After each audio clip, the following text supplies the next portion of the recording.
here's your bubbly Bo again. Today it's my great honor to invite my friend Watson, who is a principal product manager working on an AI product for Amazon. So we will go over his journey becoming AI product manager and what he learned along the way and how did he get into this and what his day looks like working as an AI product manager. What are the different skill sets required to becoming AI product manager? We will also discuss how did he become where he is right now and what would he do differently if he could start over. So as you can tell, I have a lot of questions for you. Let's start with the introduction. Hi, Bo. Thank you very much. It's a pleasure to talk to you. I have seen your videos. I think you're doing a great job in helping new product managers find their bearing and get started. So thank you, and glad to be a part of your video series. Thank you so much for your time. My name is Watson G. Srivathsan, and I'm a principal product manager at Amazon AWS AI service. And I've been with Amazon for 4 years, and I've been a product manager for almost 10 years. Before my time at AWS, I worked at Microsoft for 10 years, and I worked on all the products all the way from Windows 10 to HoloLens to Azure. And then I made a switch to AWS, and then I'm working on the AWS AI service. Walk me through your day. How's your day look like working as an AI product manager in Amazon? I think day in life as a product manager at Amazon AI services is certainly one of the most enriching experience I've had. Okay. Because as a product manager, we always try to work closely with our customers, and we try to work backwards from their needs. So many times our customers are using products to solve their problems. And then, but many times they have a problem, but we get the opportunity to invent on their behalf and then launch solutions that would delight them. So as a product manager, my first goal is to make sure that my product is doing well. I make sure that it has good availability. The product was done well. There are no customer issues or customer tickets. I look at the usage and traction and how many people tried it, how many people bounced. These are the kind of reports that I review daily, and then I usually set up at least 3 to 4 customer calls. Every day? Every day. Wow, okay, that's some of them are the same customers, so it's checking in on a customer onboarding. Okay. Some of them are like making sure like quarterly sync up with your long-running important customers. Oh, the product you're working on is a to the business, right? So it's a B2B product. Okay, I was thinking it's a 2C product. You're talking, that's a lot of people you have to talk to every day. Okay, that makes sense. But still, that's quite a lot of time you spend on the customer interview, actually. Yep. So 30 minutes, it certainly takes away like 3 to 4 hours of your day. Wow. And then we write docs. So another thing that product managers do is read other people's work, especially try to understand, like we have various products that are going on. Some of them will be launching, some of them needs to be defined, some of them needs to be like after launch you want to make sure that their adoption is going well. So there are various things that you have to manage, and you track them, you trace them, and you document these things. So for some product that needs to be launched, in Amazon we write something called as a PR and an FAQ.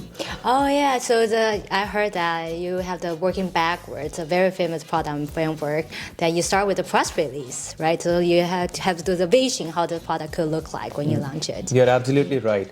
Actually, we start from the customer, and based on the customer, based on their problem, we define a product. And the product would end up like, if I were to advertise this product, what will I tell to the customer, to the press? And then we write the press, PR. And then we go with an FAQ. What are the questions the customer will ask, and what are the answers this product will give to answer this customer's concern? And then once we set that in stone, everything, the design, the execution, the timeline, is all tied to that North Star. So the PR and the FAQ mark the final product that we end up. So this prevents us from getting into scope creep. So once you set the scope in sight, you only work backwards from the scope. Sounds like in your daily work, there are a lot of communication required because you need to do a lot of customer interview and also always a lot of writing. No matter it's a press release, I know you have the Amazon style documentation, that's 6-page documentation as well. Sounds like a lot of writing as well. So what are other skill sets you think are required for a product manager, especially for AI product managers? I'll start with a product manager. A product manager is one of my very leaders that I look up to says the product manager is more like the general manager of the product. At least in AWS, that's the case. What I mean by that is a product manager's goal is to make sure that the customers are happy, the customers are become your advocate, supporter and advocate, and you make sure that it is successful, and successful is usage, revenue, adoption, reduced churn, how they are attached to the product. Everything matters. So that's the first part, and you don't get there easily. You get there through various steps. Your first step is you need to be very clear in positioning the product. The PR should tell how the product is positioned.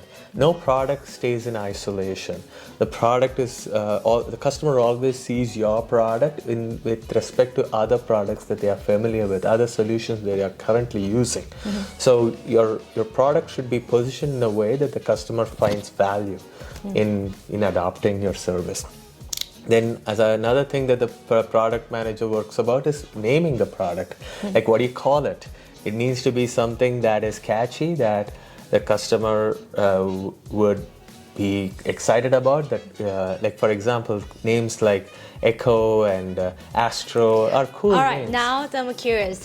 How do you guys name those? Like, is there internal process for this? Is there competition, naming competition, internal team? Is there reward support and like choose the right name? What's the process? We work backwards from the customer. Many times our customers help us with the names.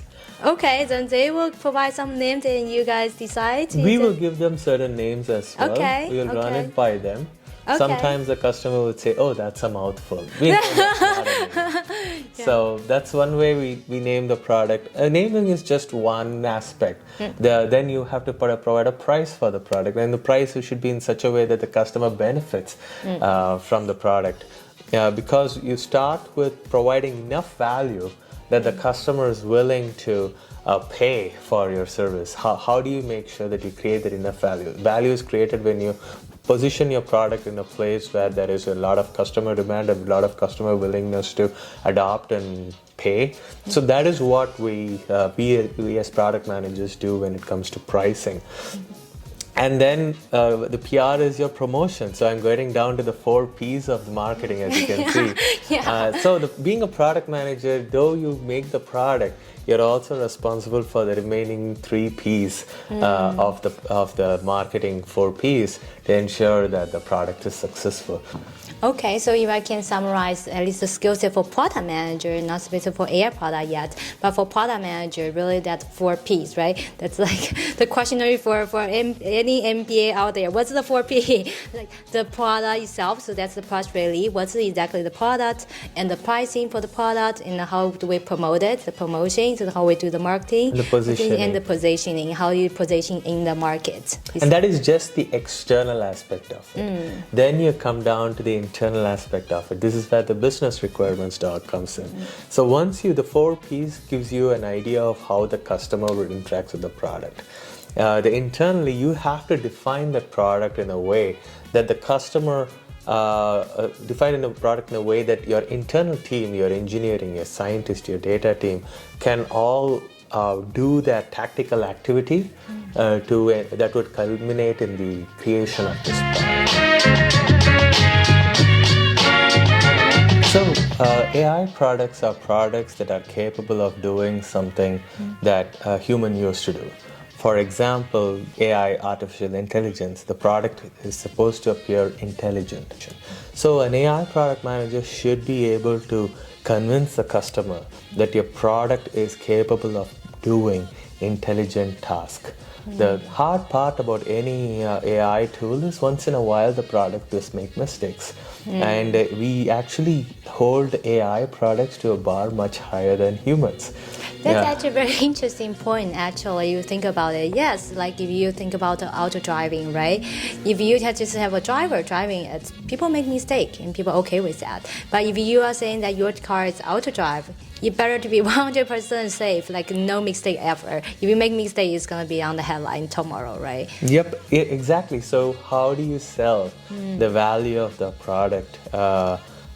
First, prove that the product is intelligent, and then ensure that the product is sold and the errors in the product are communicated, so the customer knows the risk of adopting AI over people.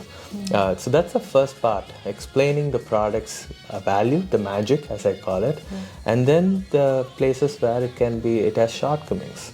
The second thing, you are not going to make an AI product in isolation. Most AI innovations, we try to make sure that we share this innovation with the larger community, because we are in the very early stages. There is no point in finding and discovering or inventing in isolation. We usually share it and make it available open source. So you're going to have multiple people doing the same product. So how is your product more important than the others?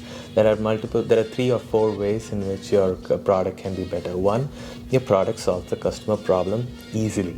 So it is easy to adopt, and it's clear in its usage and its value proposition.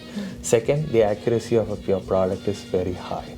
And then third, your product has various ways to tell the user where the product can make mistakes, so that the user can bring in a human or someone to take care of places where the product may not perform to the highest possible. So think of a self-driving car. When a car is unsure of what's going on, it has to tell the person, come on, take on the wheel. Yeah, exactly. So building that feature, and that feature is what would make a customer who has multiple options to choose a solution would choose yours over others, because you have thought it through from the customer's point of view.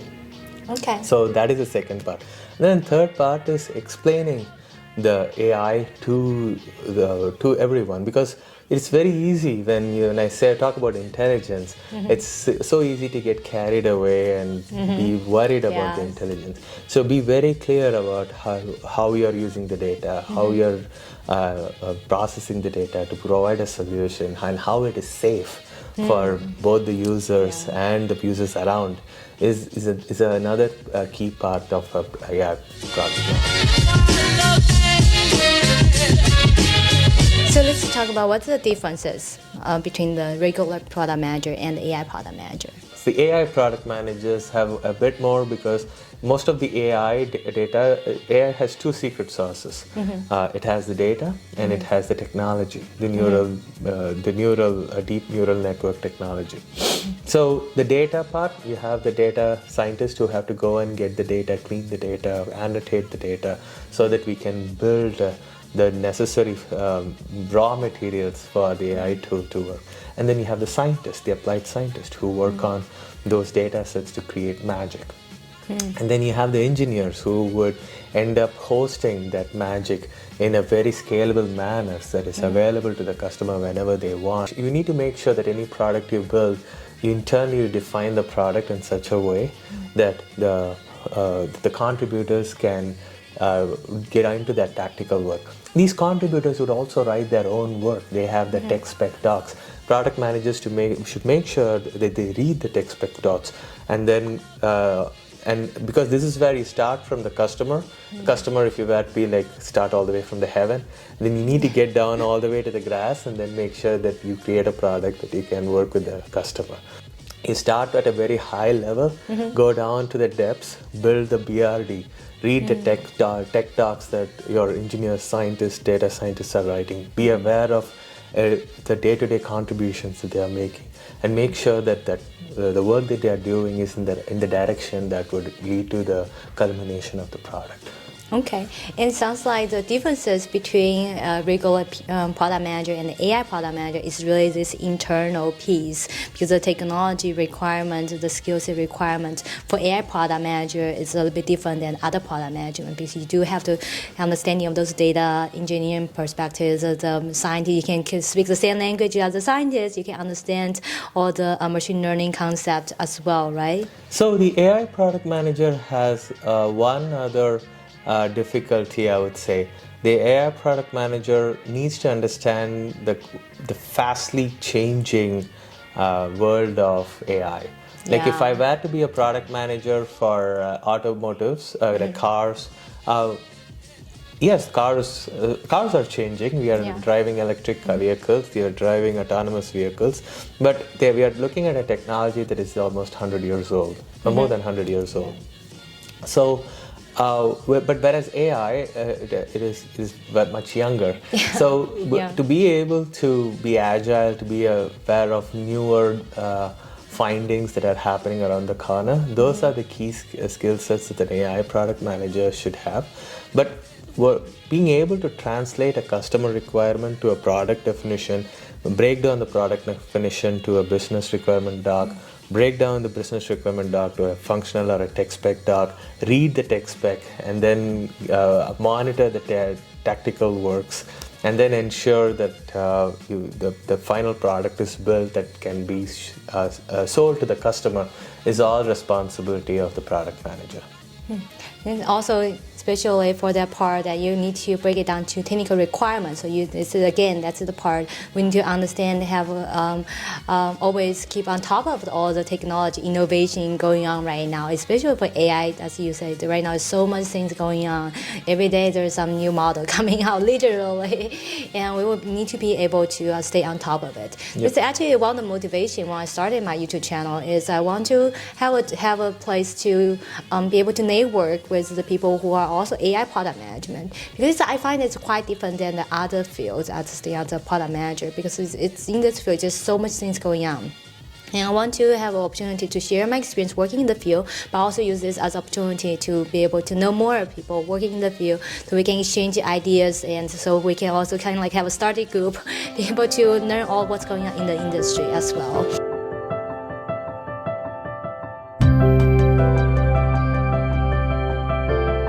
So how did you grow in your career? How did you start, and what kind of thing you find that's really useful tips for the people who want to grow in their career? The best way a product manager grows in their career would be always think about the customer. And I might have heard this might be the continuing theme of our interview, because the customer is a person. It can be a user, it can be a stakeholder, but someone who helps your ecosystem to thrive. So make sure that the people who help your ecosystem to thrive, make sure that you're obsessed with every one of them. This is very Amazon, customer obsession. Yes. Yes. And once you are obsessed with the customer is always never satisfied with what they have.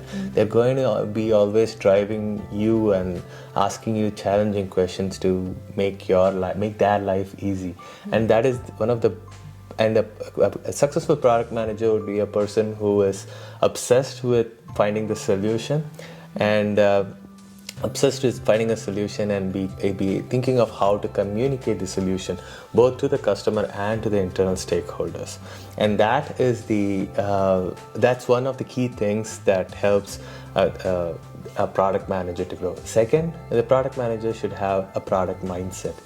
Whenever they see any product out there, they have to look at ways in which, like, how can I make this product better? Or what are the things that have gone wrong in the making of the product if the product is not working? Yeah.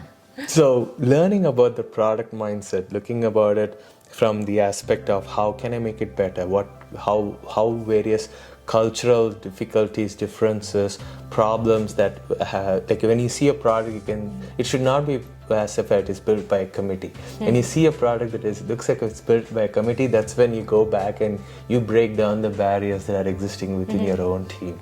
So having the product mindset, looking at ways, coming up with a story as to why the product happened that way, and reading a lot, especially on how products are successful or fail. are ways in which we have a build that product mindset.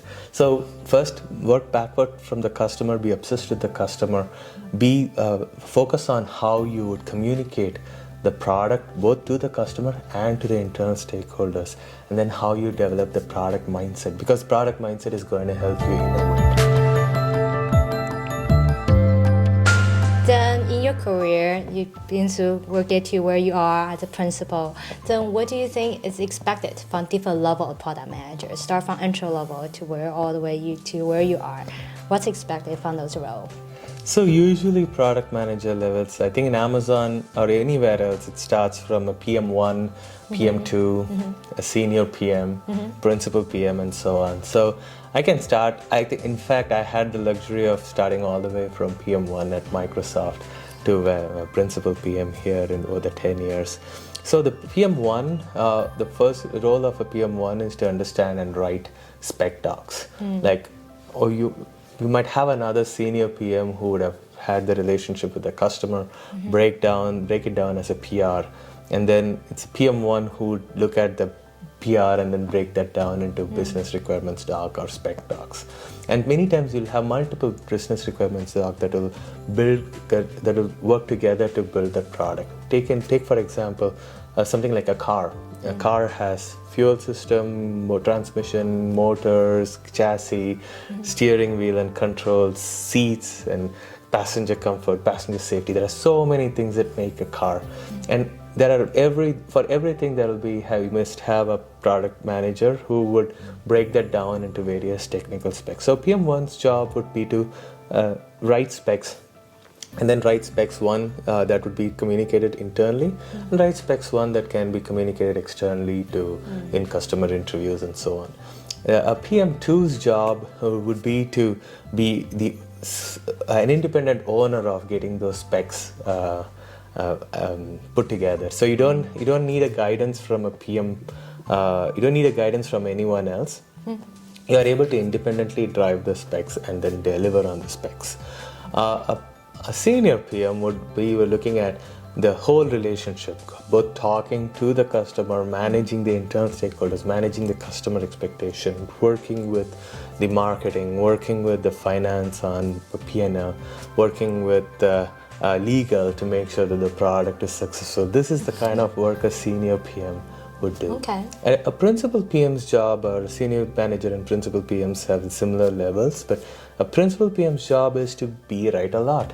Many times you don't have all the data from the customer. Sometimes you'll have multiple inventive possibilities, like you have multiple solutions that can solve a customer's problem. How would you choose one? Why would you choose one and not the other? How do you create a method to quickly experiment? How do you look at one-way doors and two-way doors? The two-way doors are easy to take because you can always correct it. But when you have one-way door decisions, like when you go in and the only way is you paint yourself to a corner. So you shouldn't do that. So when you go through one-way door, being right a lot is very important. So that's the kind of decision that a principal PM does. Again, that's another Amazon leadership. I know it's be right a lot. They also, it sounds like, you also have to be able to navigate through a very ambiguous situation. That is what you mean, right? You can make the decision for those situations and be able to bring clarity for the team in order to drive to the right direction, right? That is correct. That require a lot of experiences to get to where the principal need to be. So how about beyond principal? I know you are probably looking at your next level too.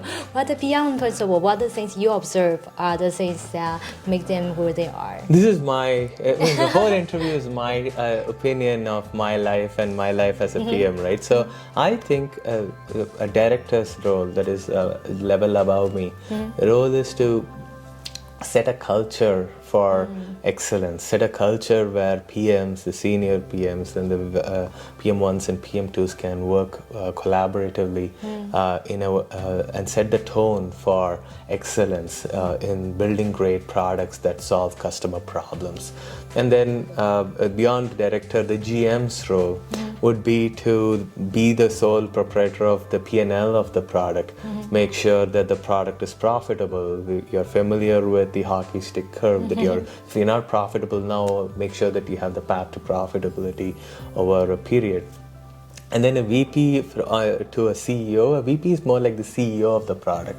VP is the face of the product. The VP has to look at the profitability, should look at the culture, look at the health of their employees, look at the health of their stakeholders, and certainly the product managers should look at the health of the customer.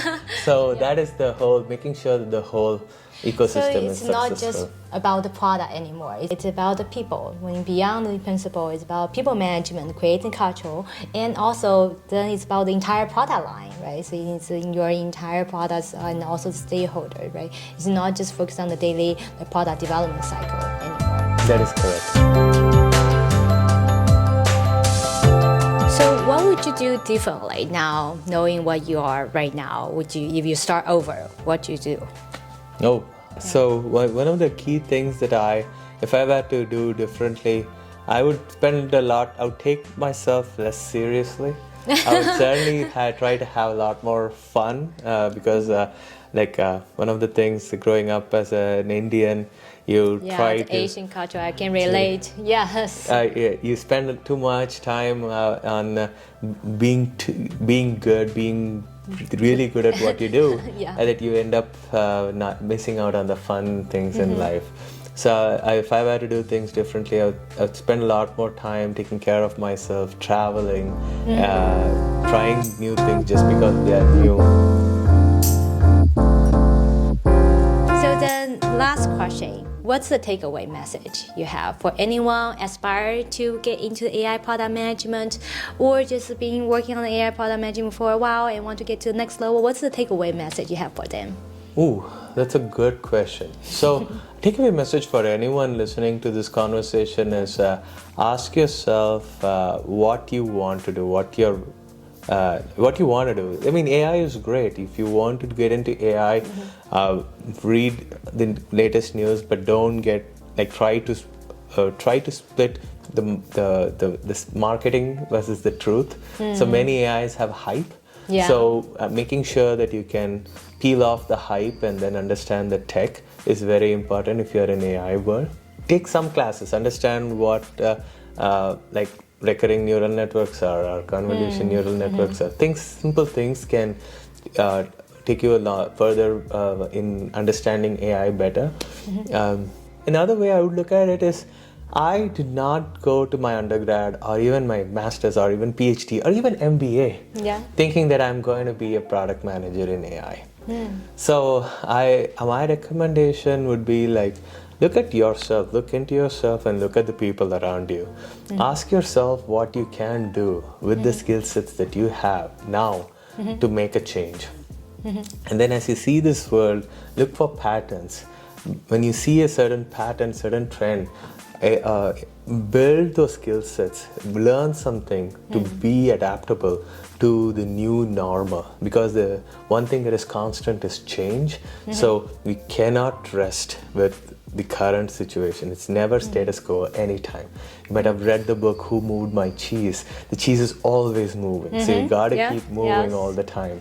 And then when you do this very successfully, when you do this more time, you become really good at doing this. You become really good at finding patterns. And as you find patterns, you start learning to make sure that you adapt to those patterns. And that over time makes you successful. And when you're really successful, create opportunities for others to grow. I would certainly say that once, I had many people who really helped me, out of the blue, angels, who pulled me out when I was struggling to get me where I am. So give that hand back, because not everyone comes with their own hard work. There are so many things that are beyond our control that makes us both successful or makes us fail. So try to help others as you grow bigger in your career. Yeah, I know you have been mentoring others and you have been doing a lot of volunteer work on that front as well. So thank you so much for doing that, especially helping a lot of people get into product management. I know there are a lot of people, especially field right now with all the hype on the AI, right? With the ChatGPT, all the things going on with the AI field. A lot of people just want to get in and want to know how to get in. And it seems like it's a really hard field to get in right now. But I think that the people like you been helping a lot of people, keep providing advice. Just all the things you said in this video, I'm sure someone gonna learn something from this and take some notes and maybe something can inspire them to become an AI product manager in the future as well. And so thank you so much for your time for the interview. Thank you, bro. Thank you very much for this opportunity, and I enjoyed this conversation. Okay, thank you so much. And also in the future, if any of you want to see any more of the interview or anything you're curious about what he's doing, I will post your linking, if that's okay, in the comment section so people can reach out to you if they have more questions for you. Yes, please. All right, thank you. Thank you. Thanks. All right, bye.